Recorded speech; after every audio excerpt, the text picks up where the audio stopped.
Am I audible to everyone?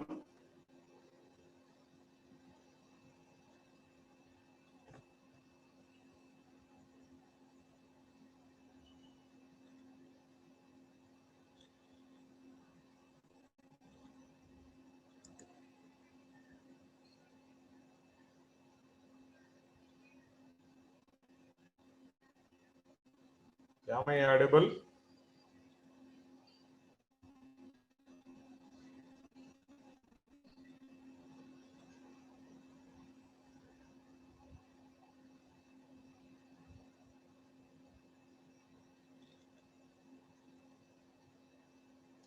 Lokesh, are you there?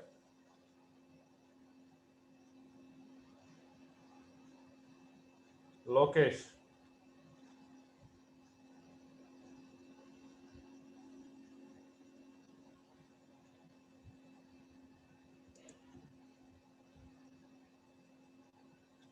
You, Lokesh.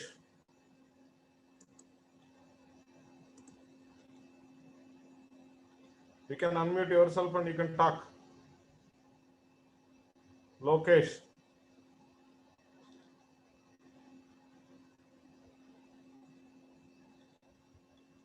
Lokesh, are you there?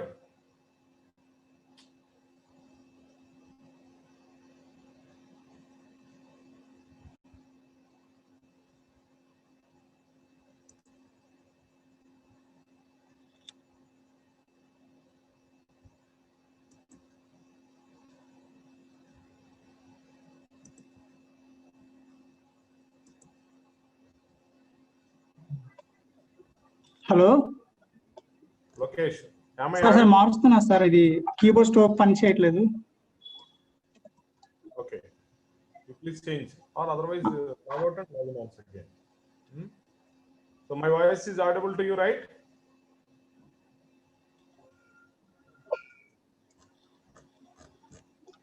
మార్చేస్. Okay. My voice is audible to you? Yes sir, audible sir. Okay, then mute yourself. Right. So let us start discussing about the configuration of Hadoop.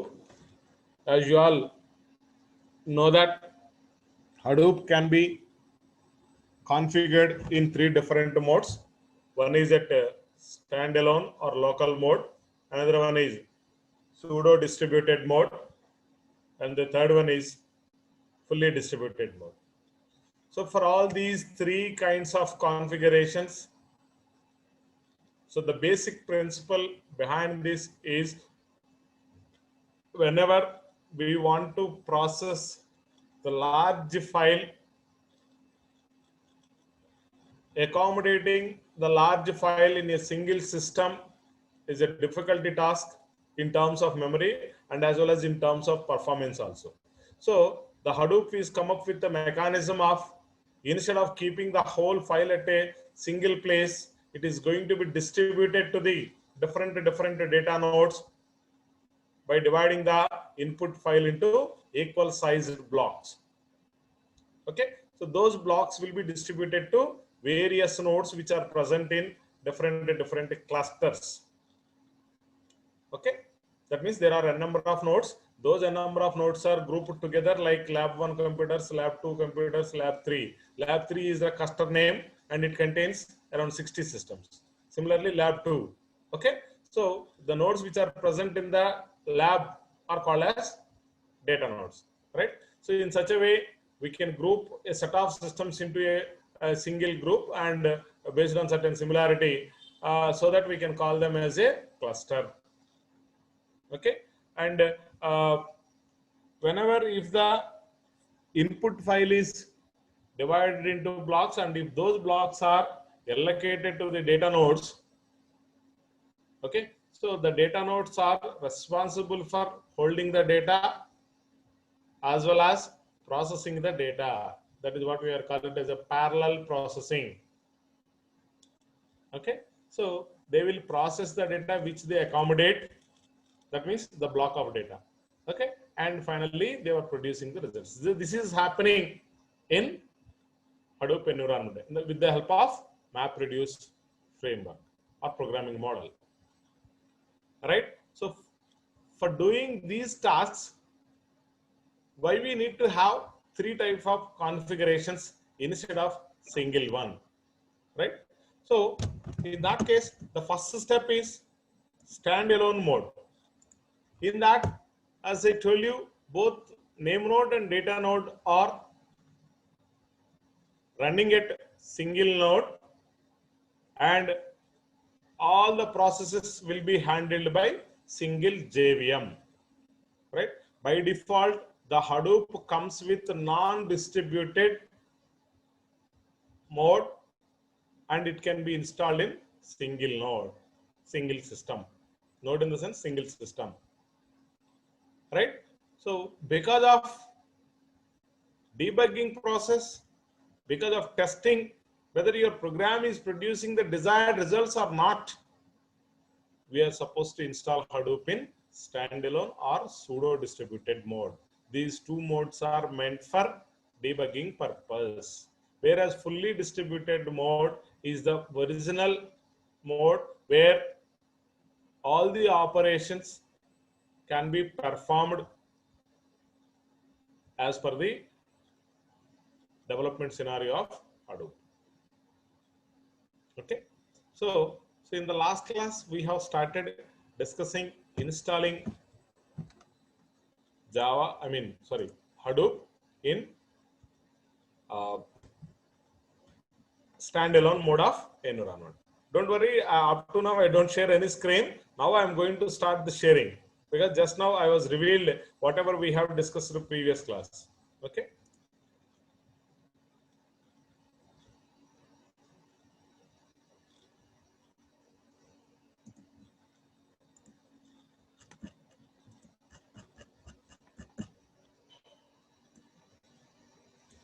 Now it is visible to you.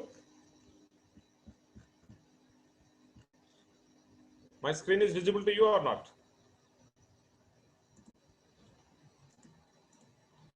Okay.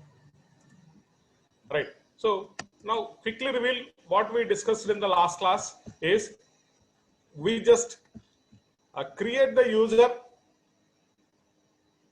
and by using that command user add Hadoop in the root directory,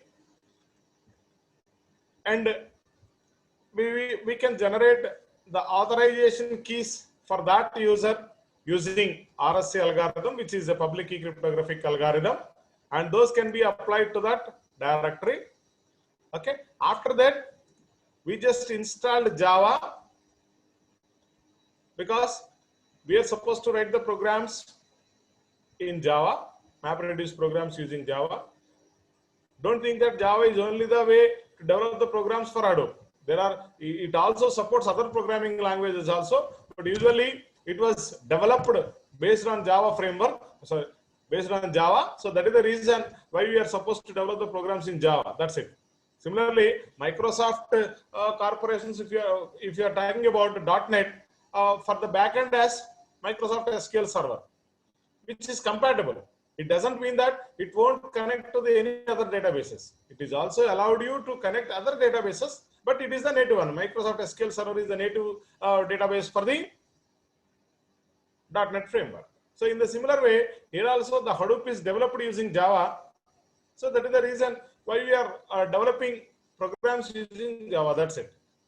Very soon we will discuss the other programming languages, and if the code is written in other programming languages and how they are producing results which is equivalent to Java. Also we will discuss in the upcoming classes. So first we need to install the Java and place it in the local, which is local, where we environment which is that place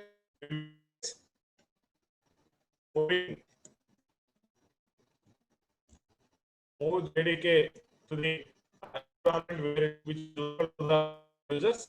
The place which is actually local.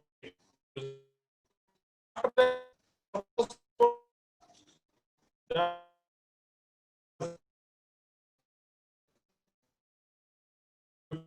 Java program, and once export all this, you are And okay,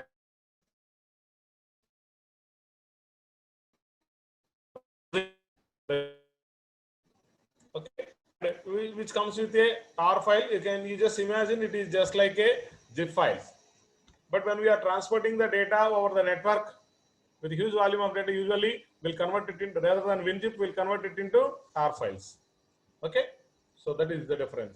And wherever it was downloaded, that file will be moved to this particular location in your local environment. Now, let us see the installing of three different modes of configurations. So the first one is standalone mode. Standalone mode is very simple because anyway you have downloaded the Hadoop into your local system, and Java is also be available. Now only the thing is you just start working with the Hadoop. So for that, what we are supposed to do is the export to Hadoop home is equals to user local Hadoop. Okay, this is the place where our software, Hadoop software, is available. So we'll make this one particular one as a Hadoop home. Okay, so before proceeding, once you've done this successfully, you need to verify whether it was installed successfully into your system or not by checking version. Right? Usually, when you want to check whether the Java is installed successfully or not, simply you can write JavaC version. So similar to this, you can check whether the Hadoop is installed successfully or not. If it was successfully installed, you can get the following statements with the checksum also. It means your Hadoop is standalone mode setup is working fine, because both name node and data node are executed in the single system. So there is no distribution process. There is no other job tracking or task tracking process. Of course, internally they are. Okay, but when you are there is no distributing process, then what is the need of job tracker? What is the need of data nodes? Because everything is stored in the single system itself only, right? So here you might have a doubt, sir. As you told that it is a large file, you cannot accommodate in the single file. How do you run it in? How do you run it in a single system? Even though we have the setup for it. You got such kind of doubt or not? Any one of you?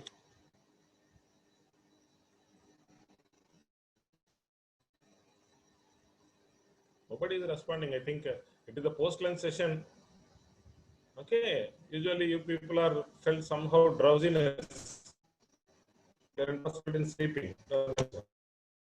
Okay, let us see what happens, because it depends upon your configuration. Whenever if the memory is very low and you try to store a huge volume of data in it, then definitely it is not suitable for you. This kind of environment is not suitable for you. Okay, all right. And for that we have different process. Don't worry about it. We'll have different process to execute even though if the file size is large. Okay, so that is the standalone mode of creation, and this is the another important aspect.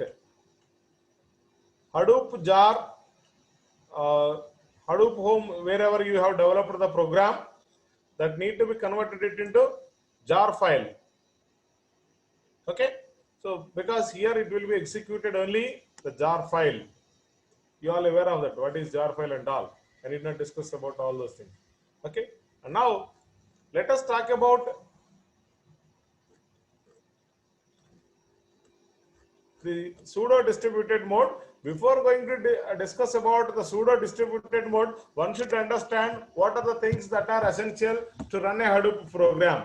First one is you need to have an input file that need to be distributed to the data nodes. So you should have some Hadoop environment where the MapReduce programming model is going to be executed, and last the output should be placed somewhere. So we need to have three different things. One is input file and another one is output file. Meanwhile, you should have Hadoop environment for getting outputs by taking the inputs. So these are the three essential things.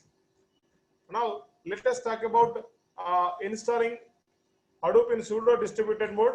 Before going to that, So one should understand, make a directory input wherever you have the Hadoop home. In that you can create, you can place that input.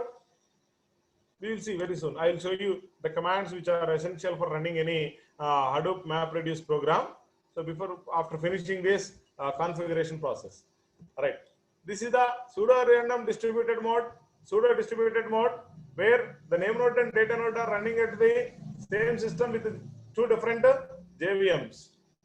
It uses the two different JVMs for the processing. So here you need to make some sort of modifications to the configuration files.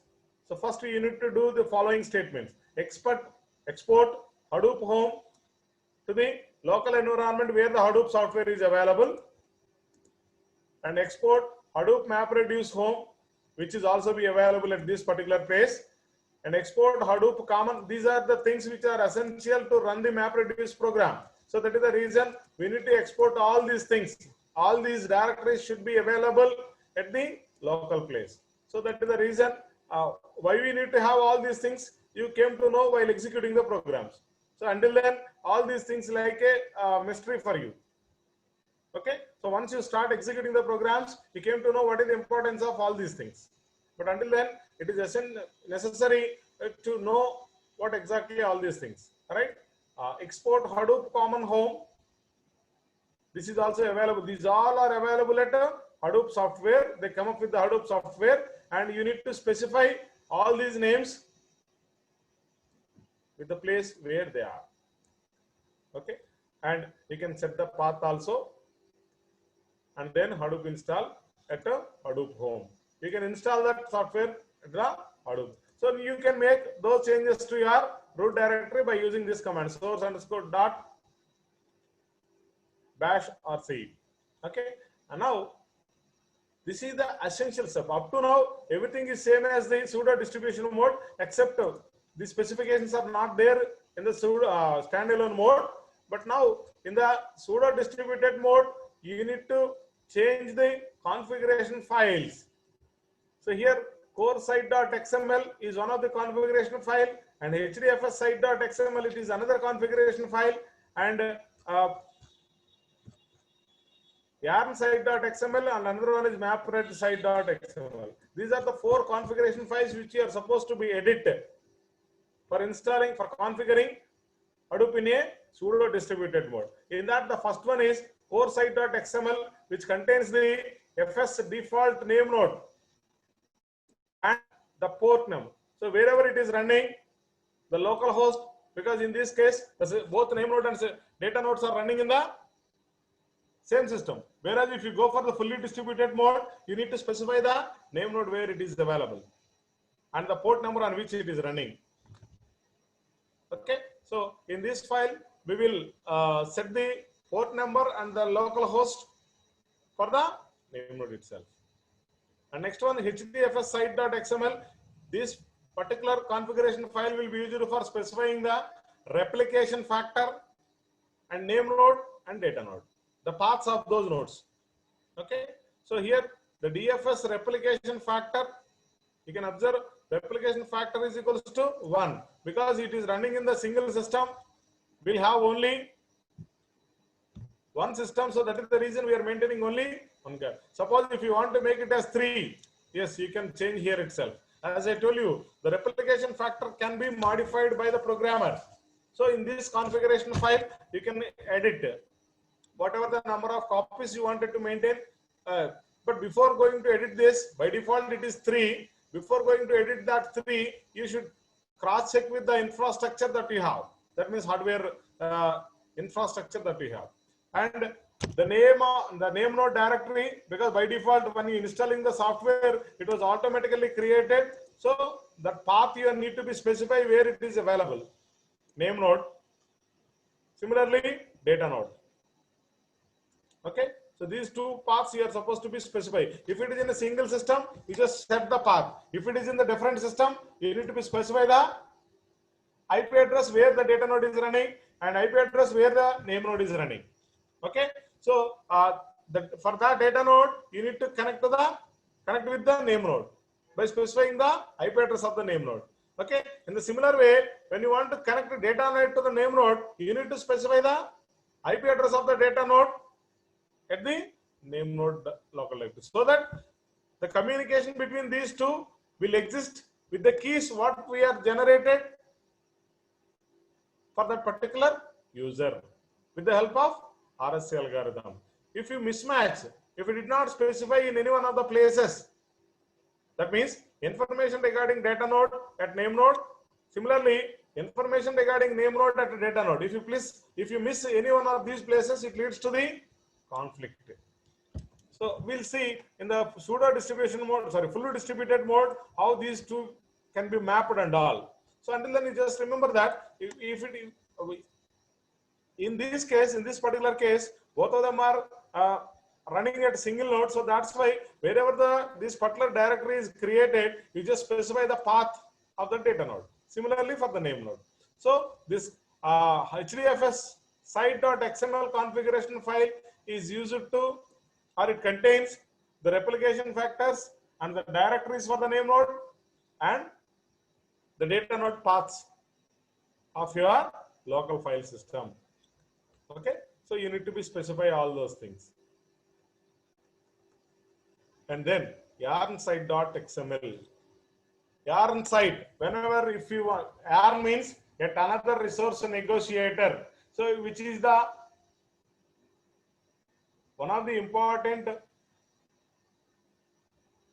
part of Hadoop ecosystem, which is meant for negotiating with the resources while executing the jobs. That means without using this, you cannot run the job tracker, you cannot run the task trackers. So the yarn site, because that is only the component which is going to be communicate with the data nodes. Because with the help of job node only, we are able to communicate with the job tracker only, we are able to communicate with the data nodes, right? So here yarn.nodemanager.auxiliary services, the value is map reduce shuffle. Okay, because without using, if you are not using map reduce framework, how you are going to be execute task tracker and all? Because task tracker will tracks the execution of the process or map reduce program execution by taking the input as the block which the data node is accommodating, right? Similarly, mapred site.xml, you can observe mapreduce.framework.name, the value is yarn. Okay, so this is the 4 configuration files you are supposed to be configured while installing Hadoop in pseudo distributed mode. So in standalone mode and pseudo distributed mode, we will do the same things. We'll install the Java, we'll install the Hadoop.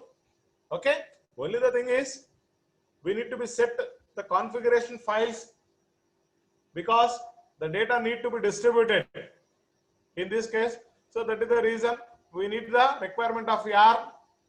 With that, we will try to activate the job trackers and task trackers. So that is the reason you need to set all these things. Okay, even in the fully distributed mode also, we need to have the data nodes and distribution process. Means the distribution process should be there. So that is the reason there also we will set these configuration files. So configuring the XML files is essential for installing Hadoop in pseudo distributed mode and fully distributed mode.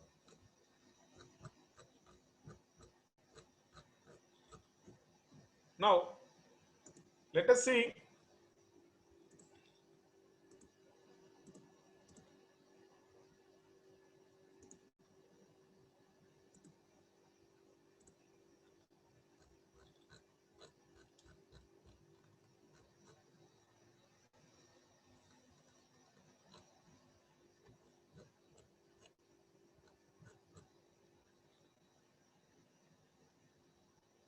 right.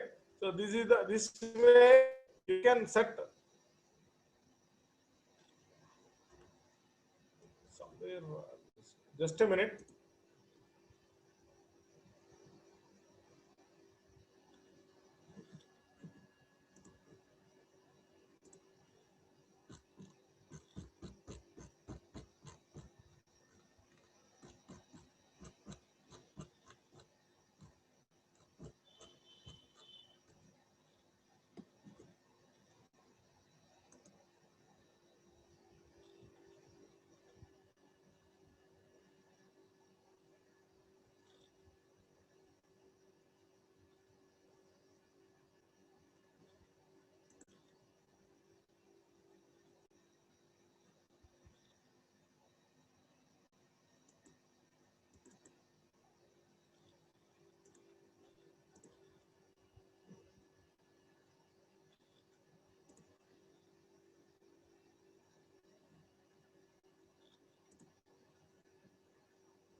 Is it visible to everybody?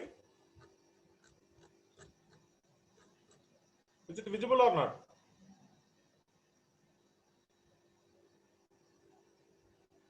Any one of you?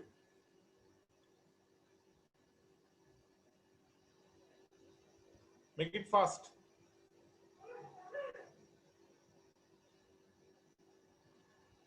My screen is visible to you or not?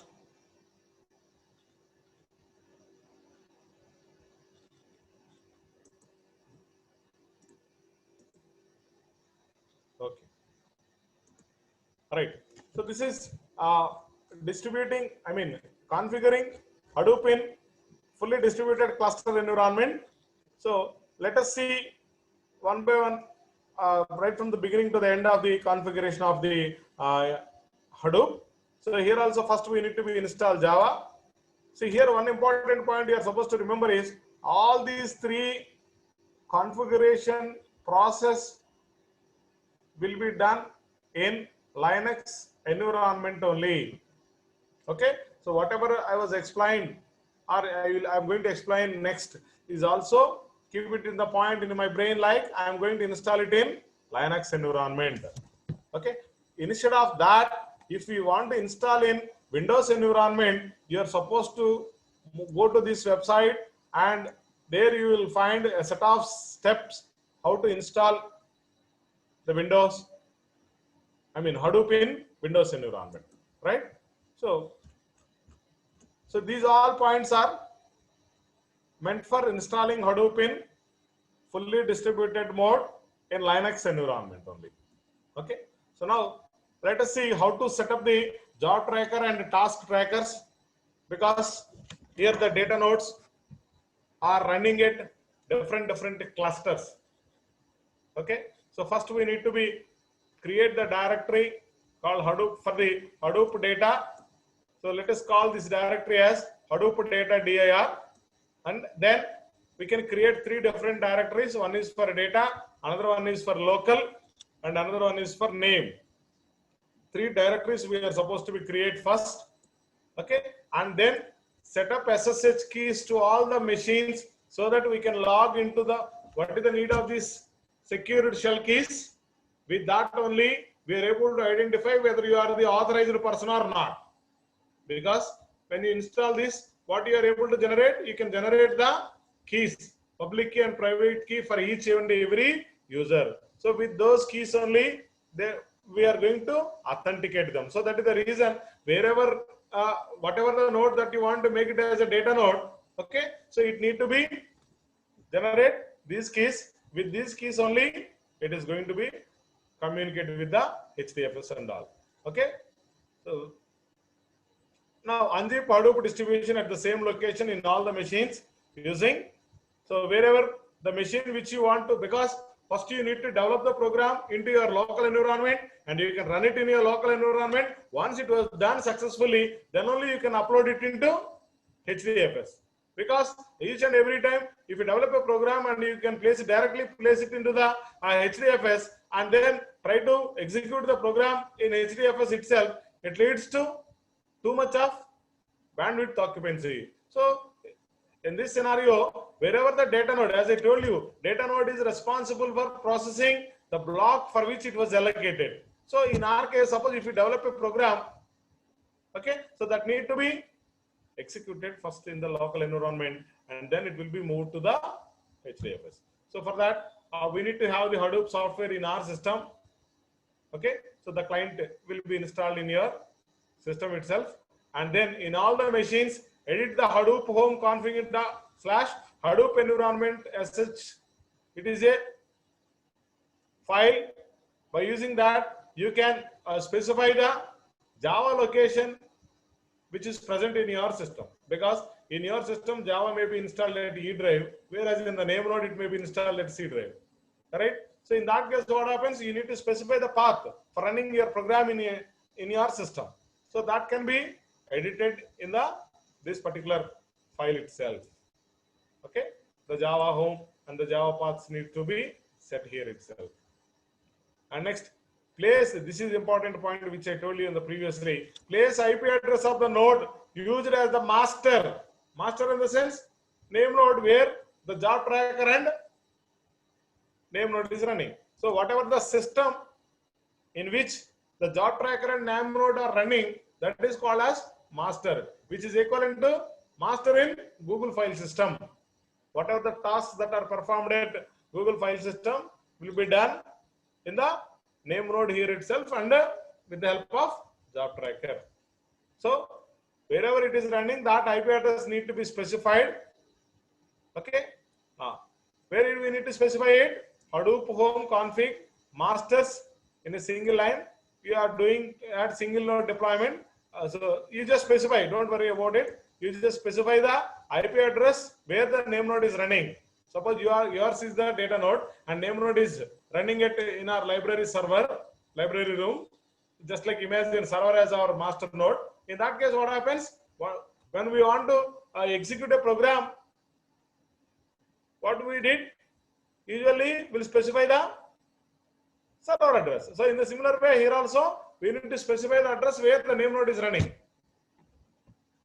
Similarly, place the IP address of all slave nodes. All slave nodes means all the data nodes in Hadoop home config slave files, each in a separate line. So whatever it may be, the number of data nodes are present in your cluster environment, you need to specify IP address of all those. Okay, so that the communication between these two can be established. Okay, inside each node's Hadoop, so for each data node configuration file, you need to edit these three files: core site.xml, HDFS site.xml, and mapred site.xml. These are the three configuration files which we have already seen in the previous case. Now once again we'll look at it. So here it specifies the master node, and this will act as a local host for the this process. So you need to specify the name node where it is available and the port number on which it is running. Next, Hadoop site.xml.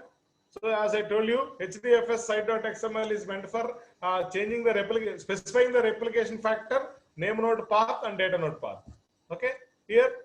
So this is the directory Hadoop data dir where the name is supposed to be created. This directory initially we were created.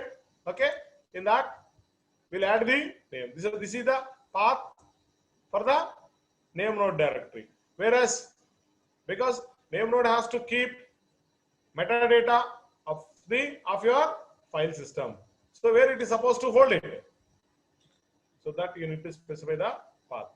And similarly for the data node also, right?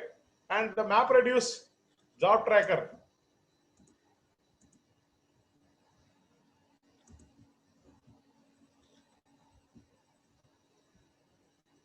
Okay, job tracker. The master node is running at, see here, master node is running at the port 9000, and whereas the job tracker is also running in the master node. That's why I was specified another port number for that. So this is the port number. Don't be confused. Master node 9001 with master node 9001.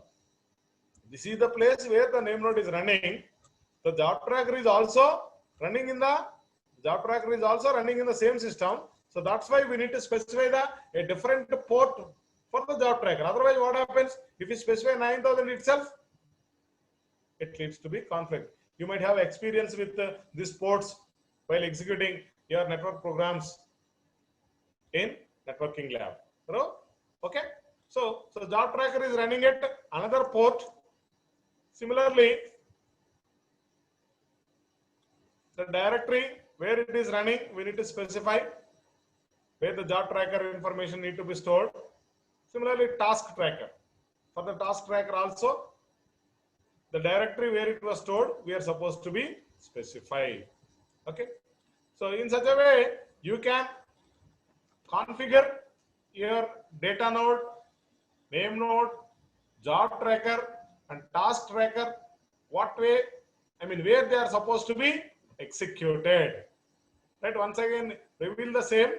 Name node contains wherever the name node is running, the same in that node also, the job tracker is also running in that node. Similarly, wherever the data node is running with the same node, task tracker is also running. So that is the reason we need to specify the paths where they are available for keeping the information. Okay, and here there is no statement for replication. Of course, it is also be there in the HDFS site.xml. Unfortunately, it was not printed here. Okay, so by default it is 3. We are using clusters distribution model. But if it is pseudo distributed or standalone mode, it is will make by default it is as a 1. So after installing all these things, you need to format the name node because this is the first time. So whatever the contents, because in that system, whatever the directory you have created in the memory, some contents will be there, previously stored contents. So now what you are supposed to do, you need to be formatted so that from the next time onwards, it will keep only the information which is related to the current task. So that is the reason first we need to be formatted. Okay, and then we can start the name node and data node. So name node and data node will be started with the command start-dfs.sh. Okay, so here you can observe that starting data node, starting name node, starting secondary name node, okay, starting job tracker. So these 3 are running with the help of this command start-dfs.h. With the help of this command, we are able to start name node, we are able to start data node, and we are able to start secondary name node. Okay, so after that, what we are supposed to run, start job tracker and task tracker. So that can be done with the help of start mapread.sh, or simply you can write start-yarn.sh also. So yarn.sh also will do the same functionality as start-mapread.sh. Okay, so these two this command is used for running the job tracker and as well as starting the task tracker. Hope you all clear with this. Right? So these are the port numbers and all. Don't worry, while we executing these programs in our lab, you came to know how the name node and data node are running at 2 different systems, and you can also track the information which is present in the name node and as well as in the data node also. You are able to view. So these things you will be experienced once you execute programs in the lab itself. Until then, it is somehow typical to you to remember. Okay, so that is about configuring Hadoop in 3 different modes and how to configure the XML files in order to execute our MapReduce programs in a Hadoop environment. Now, so to check whether they are started or not, you need to type the command JPS. So JPS command will let you what are the port numbers where the name node and data nodes and all these nodes are running. Here you can observe that 26216 is for the secondary name node. So these are the port numbers and these are the services which are running at that port. So resource manager here itself, resource manager consisting of job tracker and the node manager consists of task tracking process. Okay, if you want to stop these services, you can write the same commands. Instead of start, you can use stop. Okay, and now let us see what are the important commands that you need to type while running the program. So as I told you, first we need to create the program at our local environment. We'll try to execute it and then we'll place it in the distributed environment because we are at a debugging modes. So that is the reason always we'll try to verify whether they are executed successfully or not. For that, what we have to do is first we'll create a directory desktop. In that, you can create another directory with your register number. Here 000 represents your register number. You can write your register number, last 3 digits of your register number. Okay, and then there you can create a new file for typing the program. In this case, word count.java. This is the word count program. Okay. So after typing all your program, you just exit from it and you just do the following steps. So wherever the directory of yours, in that you can create another directory input, which this directory is meant for keeping input files in one place. So that is the reason you just move to the directory which was newly created, and there you can create a new file in.txt. Okay, in the word count program, what we are supposed to give, you just give the number of words. So in the new file, I was given some of the inputs. Okay, and then so you just come to your root directory, that is your roll number directory, and then you can create mkdir wc underscore classes. That means whatever the classes that are created for the word count program need to be stored here itself, because as you know, we'll run the class files while executing the program. The class file is going to be executed. Right now, export Hadoop class path. Whatever the path here you can specify it, so that will be exported as Hadoop class path, and you can print it. But here I have not displayed the output, but the total path will be displayed here itself. Right now, once you have done all these things, this is the time move to the HDFS. So Hadoop FS, there you can create as the way similar to the directory which you have created in your desktop. Okay, simply you can create a new directory in HDFS with your register number, and there also you can create an input directory there also. Okay, you can place your input file which you have created. This is the path for creating input file. The same is placed into HDFS also with the help of the command put. Okay, so Hadoop FS stands for Hadoop file system. What is Hadoop file system? It is HDFS. All right, we'll place this directory into file system. Okay, and then whatever the program that you have, Java C followed by the program word count.java. So you need, along with this, you need to specify the class path, and where the class paths are supposed to be stored, that you need to specify. Okay, so after executing this program, whatever the class files are created, those will be stored in the WC classes. You need to specify the path. Okay, and then the jar file is supposed to be created, and you can execute that jar file. And finally, the output will be placed in a new directory called output. Okay, so these are the commands which are used for running any MapReduce program. Don't worry about it. We will run various programs in our lab. So in that case, you will practice by typing all these things, so that you came to know what is the necessity of all these things. Okay, just for introductory purpose only, I'm explaining these commands itself. Right. So this is about configuring Hadoop in 3 different modes, and even configuring XML files. Okay, there ends your second unit. Right. So in the next class, we will start discussing the actual big data process. Okay. In the next class, we'll discuss about the weather data set and all from the unit 3. Okay. Any queries? Is it clear to everybody?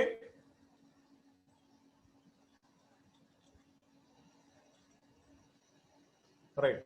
So today's options are 98, B5, C2, C6, C7, D1, E1, E5, E9, F0, G2, G3, G4.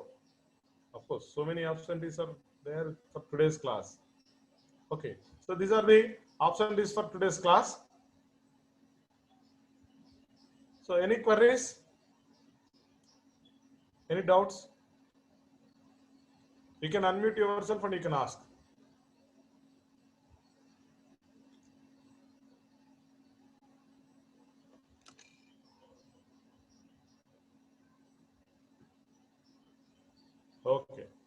So I'll end the session now. In the next class, we'll start discussing the unit 3. Thank you.